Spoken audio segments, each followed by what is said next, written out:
नमस्कार साथियों, बहुत बहुत स्वागत है आप सभी का आपके अपने परिवार गवर्नमेंट एजुकेशन में। तो दोस्तों, इस वीडियो में हम रीजनिंग से प्रश्न देखने वाले हैं और यह आपके एमपी हाई कोर्ट में 10 नंबर की पूछी जाएगी। तो बहुत ही आसान पूछने वाली है। इसमें से आपको 10 में से 10 नंबर बिल्कुल नहीं कम होना चाहिए। और आप क्वेश्चन देख के जो है आप यहाँ से अंदाज़ा लगा सकते हो कि किस तरीके से क्वेश्चन पूछे जाएंगे। ओके। तो चलिए हम पहले क्वेश्चन की तरफ बढ़ते हैं। पहला क्वेश्चन यहाँ पर दिया हुआ है कि अंग्रेजी शब्दकोश के अनुसार निम्नलिखित शब्दों को पुनर्व्यवस्थित करने के बाद कौन सा शब्द आखिरी होगा। ठीक है, इनमें से कौन सा शब्द आखिरी होगा। अब देखिए यहाँ पर ये अलग अलग शब्द दिए हुए हैं, इनमें से हमें बताना है कि पहला, दूसरा, तीसरा, चौथा। तो चौथे नंबर का हमें बताना है कौन सा होगा। अब देखिए यहाँ पर सभी जो वर्ड हैं, यहाँ पर जितने भी शब्द दिए हुए हैं कहा जाए तो ये सब जो है डब्लू से स्टार्ट हो रहे हैं। देखिए डब्लू से स्टार्ट हो रहे हैं। यहाँ पर देखिए फिर उसके बाद ई और यहाँ पर भी ई है और यहाँ पर ए है। तो ए पहले आता है, ए बी सी डी के हिसाब से देखा जाए तो ये हमारा पहले स्थान पर होगा और बाकी सब में ई कॉमन है। तो हम अगला जो है वो अल्फ़ाबेट देखेंगे। तो अल्फ़ाबेट देखिए ए, तो डब्ल्यू ई ए सब में कॉमन है। अब यहाँ से देखिए इसमें टी है और इसमें टी है और इसमें एल है। ठीक है, तो L M N O P Q R S T, तो एल पहले आता है, यानी देखा जाए तो ये हमारा दूसरे स्थान पर होगा। ठीक है, अब इन दोनों में से देखेंगे, देखिए टी दोनों में कॉमन है। उसके बाद देखिए एल यहाँ पर है और एच यहाँ पर है। तो एच पहले आता है, एल बाद में आता है, तो ये हमारा तीसरे स्थान पर हो जाएगा और बाकी का जो बचा है ये हमारा चौथे स्थान पर हो जाएगा। तो इसमें पूछा क्या गया था, हमें आखिरी शब्द पूछा गया था, यानी हमारा आंसर हो जाएगा इसमें से फर्स्ट ऑप्शन। तो ऐसे प्रश्न आपको देखने को मिलते हैं, ऐसे प्रश्न ही आपको सीपीसीटी में देखने को मिलते हैं। रीजनिंग का ऐसा मतलब देखा जाए तो कोई एक पर्टिकुलर सिलेबस नहीं है, देखा जाए तो आपको कहीं से भी कुछ पूछ सकते हैं, ऐसा है। ओके, अगले प्रश्न की तरफ हम बढ़ते हैं। अगला प्रश्न यहाँ पर देखिए, ये हमें ग्लोब दिया हुआ है और इसका हमें यहाँ पर देखिए GLOBE, इसका हमें कोड दे दिया गया है TOL/V। ठीक है, अब हमें निकालना किसका है, यहाँ पर RAPID, रैपिड का। तो इसका क्या होगा, तो सबसे पहले हमें इसको देखना पड़ेगा कि क्या है। देखिए कुछ चीज़ें आपको देखते ही समझ में आएंगी और देखते ही समझ में कब आएंगी, जब आप क्वेश्चनों की प्रैक्टिस करोगे। देखिए जी का यहाँ से टी हो रहा है और एल का यहाँ से ओ हो रहा है और ओ का एल हो रहा है और बी का बाय हो रहा है और ई का वी हो रहा है। यानी अल्फ़ाबेट के हिसाब से यह एक दूसरे के अपोजिट वाले अल्फ़ाबेट हैं। जी जो है वो टी का अपोजिट होता है, एल जो है ओ का अपोजिट, ओ जो है वो एल का अपोजिट, बी जो है वो बाई का अपोजिट होता है और ई जो है वो भी का अपोजिट होता है। मैंने आपको बताया था इनको याद करने का तरीका किस तरीके से। देखिए ए का जेड में कोई दिक्कत नहीं है, एम का एन में कोई दिक्कत नहीं होती है याद करने में। बी बॉय करके याद रखिए तो बी बाई का उल्टा हो जाएगा। ठीक है, और बात कीजिए लव करके याद रखिए LOVE, तो एल और भी एक दूसरे के उल्टे होते हैं, LO। ठीक है, LO। और वहीं हम बात करें यहाँ पर E1 करके याद रखोगे EVEN। तो यहाँ पर बात की जाए तो ई जो है वो वी का उल्टा होता है, जी जो है टी का उल्टा होता है, तो GT करके याद रख सकते हैं। ये मैं ऑलरेडी आपको बता चुका हूँ चीज़ें, तो आप प्रैक्टिस करोगे ये सब चीज़ें आपको आ जाएंगी। अब देखिए इसी तरीके से आर का इंडियन रेलवे करके याद रखो, इंडियन रेलवे, आई से इंडियन, आर से रेलवे, तो आर का जो उल्टा हो जाएगा वो आई हो जाएगा। ए का जेड हो ही जाएगा। पी से कानपुर याद रखिए, कानपुर, के का उल्टा पी हो जाएगा तो पी रखिए। इंडियन, आई से इंडियन रेलवे हो जाएगा। यहाँ पर क्या है, डी है, तो डी का ड्यू करके याद रखिए, DEW, तो इसका होता है डब्ल्यू। तो यहाँ पर हमारा आंसर क्या होना चाहिए, EZPW, यानी आप देखिए EZK। अच्छा यहाँ पर देखिए पी है तो यहाँ पर के आना चाहिए, मैंने पी लिख दिया है क्योंकि कानपुर है, तो के का उल्टा पी हो जाएगा यहाँ पर। ठीक है, तो आर और डब्ल्यू, यानी हमारा आंसर आ जाएगा यहाँ पर फर्स्ट ऑप्शन। ओके, अगला प्रश्न की तरफ हम बढ़ते हैं। इसमें हमें कथन दिया हुआ है और ये दो निष्कर्ष दिए हुए हैं, इनमें से बताना है कौन सा सही है, कौन सा इसको सेटिस्फाई नहीं कर रहा है। देखिए पहला जो दिया हुआ है, आई बड़ा है टी से, तो देखिए आई ए रहा और टी हमारा ये रहा। देखिए इसमें बड़े का साइन लगा है आई यानी एन से बड़ा है। अब देखिए इसमें भी आप देखिए बड़ा और बराबर का साइन लगा है, यानी एन जो है इसके बराबर भी है और बड़ा भी है। तो यहाँ पर आप देखिए दोनों तरफ ही जो है एक जैसा निशान लगा हुआ है, तो आई जो है वो टी से बड़ा हो जाएगा। तो यानी हमारा आंसर आ जाएगा यहाँ पर, पहला तो सही हो गया, ठीक है, पहला सही। अब दूसरा देखिए, यहाँ पर देखिए बी जो है वो छोटा और बराबर है एल के। तो देखिए वी ये रहा और एल हमारा ये रहा, तो वी बराबर है एल के, बिल्कुल नहीं है। देखिए यहाँ पर तो ये बड़ा का निशान, अगर यहाँ पर ये इक्वल टू का निशान लगता है तो हमारा जो है बराबर हो जाता, पर यहाँ पर तो ऐसा दिया ही नहीं है।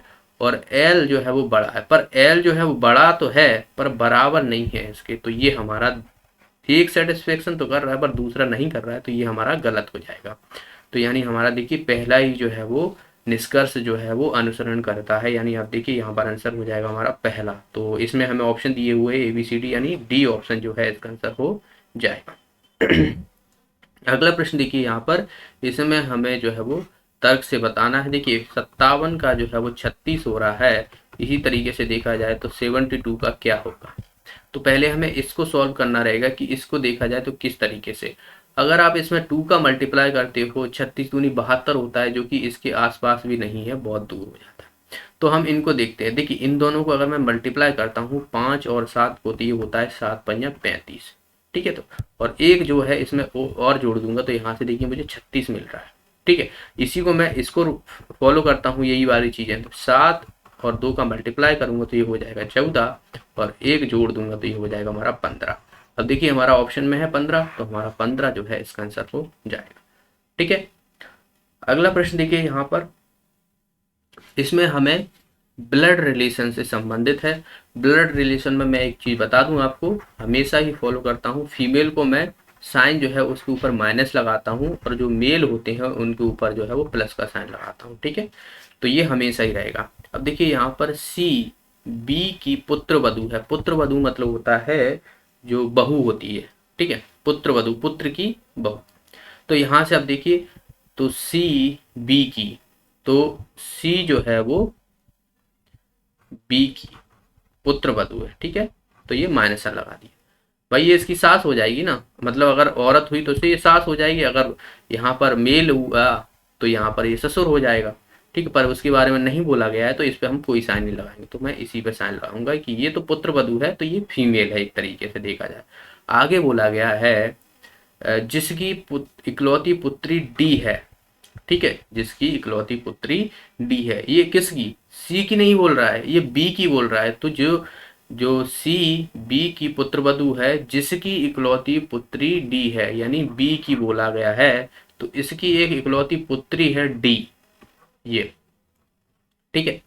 आगे बोला गया है, अच्छा ये वाली नहीं, ये नहीं, यहां से देखिए, ये सी बी की पुत्र वधु है जिसकी इकलौती पुत्री डी है। तो यहां से आप देखिए इसमें डी हो जाएगा, ये डी हो गया हमारा, ये हो गया माइनस। अब यहां से देखिए सी का डी की पुत्री से क्या संबंध होगा। अगर मैं कहूं कि डी की कोई पुत्री होती, मान लो यहाँ पर कोई XYZ कोई पुत्री होती, तो इसका इससे क्या संबंध होगा, क्योंकि डी की पुत्री से क्या संबंध है, यानी डी की पुत्री से क्या संबंध है ये बोला गया है। तो ये देखिए, ये इसकी क्या लगेंगे, पिताजी लगेंगे, ये इसके ससुर लगेंगे, और ये दोनों क्या लगेंगी, एक तरीके से ननंद भौजाई लगेंगी। तो ये इसकी क्या लगेगी, आंटी लगेगी कि नहीं लगेगी, जैसे मामी बोलते हैं ना, आंटी बोलते हैं। तो इसका आंसर क्या हो जाएगा हमारा, ए ऑप्शन जो है इसका आंसर हो जाएगा, ओके। अगला प्रश्न देखिए, यहाँ पर बेन आरेख एक डायग्राम दिया हुआ है, उसमें महिलाओं को निरूपित किया गया है।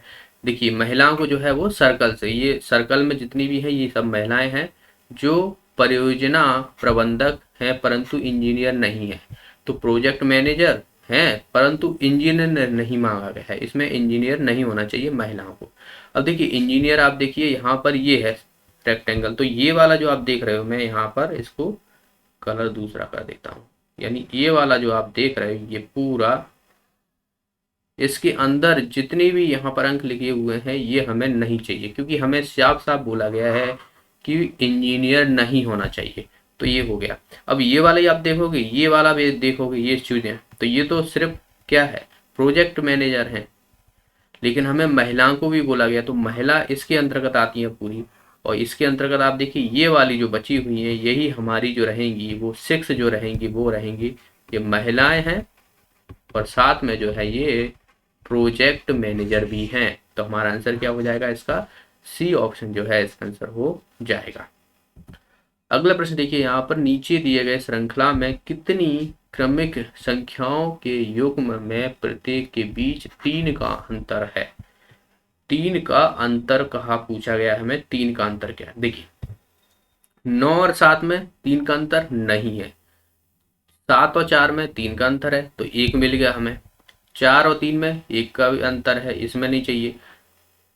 3 और 8 में 5 का अंतर हो जाएगा, ये भी नहीं चाहिए क्योंकि हमें अंतर 3 चाहिए। 8 और 6 में 2 का है, ये भी नहीं। 6 और 2 में 4 का है, ये भी नहीं। 2 और 5 में है 3 का अंतर है, ठीक है। 4 और 1 में 5 और 1 में 4 का अंतर है, और 1 और 3 में 2 का अंतर है।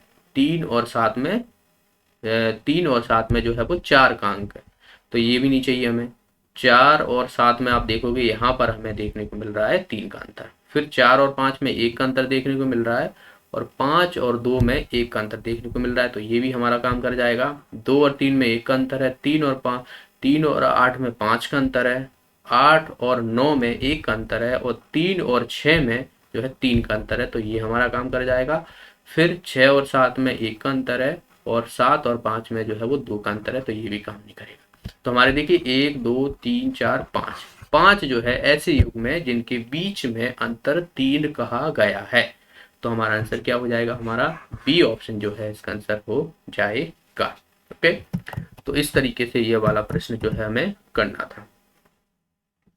अगला प्रश्न देखिए, यहाँ पर जो है एंजल का हमें एक यहाँ पर दे दिया गया है कोड बना के, तो इसी तरीके से हमें डूइंग का निकालना है। ANGLEDQJOH, तो ए से डी हो रहा है यानी ABCD, ठीक है। एन से क्यू हो रहा है NOPQ। फिर देखिए जी से जे हो रहा है, जी से जे हो रहा है HIJ, ठीक है। एल से ओ हो रहा है तो LMNO, और ई से एच हो रहा है तो EFGH। तो आप देखिए यहाँ पर +3 मतलब 2 अल्फाबेट छोड़ के नहीं, तीसरा हमें लेना पड़ रहा है यानी +3 करना पड़ रहा है। तो इसी तरीके से हम देखिए सब में यही चीजें हैं, तो DOING, तो डी के बाद DEFG आना चाहिए, फिर OPQR आना चाहिए। फिर आप देखिए ये +3 कर रहा हूं मैं, आई के बाद IFGH आना चाहिए, FG नहीं, IJKL आना चाहिए, ठीक है। और N के बाद OPQ आना चाहिए, और G के बाद GHIJ आना चाहिए, ठीक है। तो ये हमारा दरअसल जो कोड बनेगा GRLQJ, GR के यहाँ पर आंसर आ जाएगा हमारा सी ऑप्शन। यहाँ पर देखिए ऑप्शन भी हमें कुछ इस तरीके से दिए थे, जो अगर हमें पहला अल्फ़ाबेट पता पड़ जाता है तो सबके अल्फ़ाबेट अलग अलग दिए हुए हैं, तो यहाँ पर अगर हमें पहला भी पता है तब भी हमें यही आंसर लगाते, पूरा निकालने की भी जरूरत नहीं पड़ती।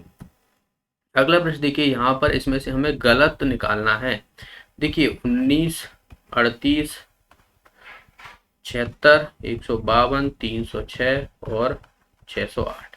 देखिए 19 गुणा 2 करता हूँ तो 19 दूनी 38 होता है, इसमें गुणा 2 करता हूँ तो 76 होता है, और इसका 76 का 2 से गुणा करता हूँ तो 152 होता है, और अगर मैं 152 से मल्टीप्लाई करूंगा तो ये हो जाएगा 304, जबकि यहाँ पर 306 दिया हुआ है, और इसमें मैं 2 का मल्टीप्लाई करता हूँ तो मुझे मिल रहा है 608।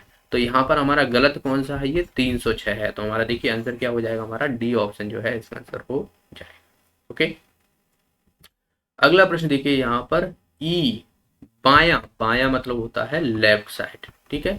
सिर्फ 20वें स्थान पर यदि ई को 4 स्थान दायां स्थानांतरित किया जाता है, दायां मतलब होता है राइट साइड, ठीक है, तो वह दाएं छोर पर होगा, बिल्कुल दाएं छोर पर होगा। तो पंक्ति में कितने जो है व्यक्ति हैं ये पूछा गया है। भाई इधर से हमने देखा कि लेफ्ट साइड से जो है वो ये कितने 20वें स्थान पर है, इसको दायां और खिसका दिया था, दायां कितने स्थान 1 2 3 4, ठीक है। तो यहाँ से देखिए 20, 21, 22, 23, 24, 24। अब ये आखिरी छोर पर है, देखिए दाएं छोर पर है, मतलब ये छोर पर आ गया है एक तरीके से देखा जाए। तो हमें बोला गया है कि पंक्ति में कितने व्यक्ति हैं, तो भाई टोटल देखिए यहाँ पर 20 ये थे, 4 अंक और किसका दिया है यहाँ पर, तो 24 हो गए हैं। तो 24 जो है टोटल इस पंक्ति में व्यक्ति होने वाले हैं, यानी हमारा आंसर आ जाएगा यहाँ पर ए ऑप्शन। ओके, तो ये थे प्रश्न। आप देख सकते हो किस तरीके से आसान से प्रश्न आपसे पूछे जाएंगे, और इसमें से आपका एक भी नंबर बिल्कुल भी गलत नहीं होना चाहिए। आपको ये सब चीज़ें कब आएंगी, जब आप क्वेश्चनों की प्रैक्टिस करोगे। रीजनिंग में देखा जाए तो कुछ ही चीज़ें जो बेसिक रहती हैं, जो आपके माइंड पर डिपेंड करती हैं। इसमें देखिए कॉन्सेप्ट की अगर बात की जाए तो कुछ ही चीज़ों में कॉन्सेप्ट अप्लाई होता है। जैसे कि आपने देखा कि जो अल्फ़ाबेटिक से संबंधित कोडिंग डिकोडिंग होती है, तो वहाँ से जो बेसिक रूल होते हैं कि किसके बाद कौन सी आ रही है, अपोजिट आ रहे हैं, ठीक है। उसी तरीके से अब यहाँ पर आप देखिए जो डायरेक्शन से क्वेश्चन होते हैं, तो इन सब की आप जब प्रैक्टिस करोगे ना, तभी आपको अच्छे से आने लगेगा और इसमें आप बहुत अच्छे से स्कोर कर पाओगे। ये दरअसल आपके हाई कोर्ट में ही नहीं, आप देखिए पटवारी का एग्ज़ाम देख लीजिए, ठीक है, एसआई का एग्ज़ाम देख लीजिए, कांस्टेबल का एग्ज़ाम देख लीजिए, ग्रुप 4 में आप देख लीजिए। इन सब में आप देखिए मैथ्स और रीजनिंग का आपको बिल्कुल भी नंबर नहीं छूटना चाहिए, क्योंकि यह एक ऐसे सब्जेक्ट होते हैं जिसमें इंसान टॉप कर जाता है। आपने देखा होगा कि 10वीं 12वीं में जो मैथ्स का सब्जेक्ट जिसके पास होता है ना, बहुत से लोग जो है 100 में से 100 नंबर ला लेते हैं। क्यों ला लेते हैं? क्योंकि उनके कॉन्सेप्ट क्लियर होते हैं, फिक्स चीज़ें होती हैं, इसमें नया कुछ नहीं होता है। तो इसलिए मैं हमेशा बोलता हूँ कि ये ऐसे टॉपिक होते हैं, ऐसे सब्जेक्ट हैं जिनमें आप फुल में से फुल मार्क्स लाओगे, और बाकी के आपको जो वीक सब्जेक्ट है उस पे जो है आपको कौन कौन से टॉपिक हैं, कौन कौन सी चीज़ों में आपको डिफ़िकल्टी होती है, उन पर फोकस करना है। ओके, तो मिलते हैं। वीडियो अच्छा लगा, वीडियो को लाइक कीजिए, शेयर कीजिए। आपका कोई भी डाउट है तो आप मुझसे कमेंट बॉक्स में पूछ सकते हो। मिलते हैं अगले वीडियो में, तब तक के लिए बहुत बहुत धन्यवाद।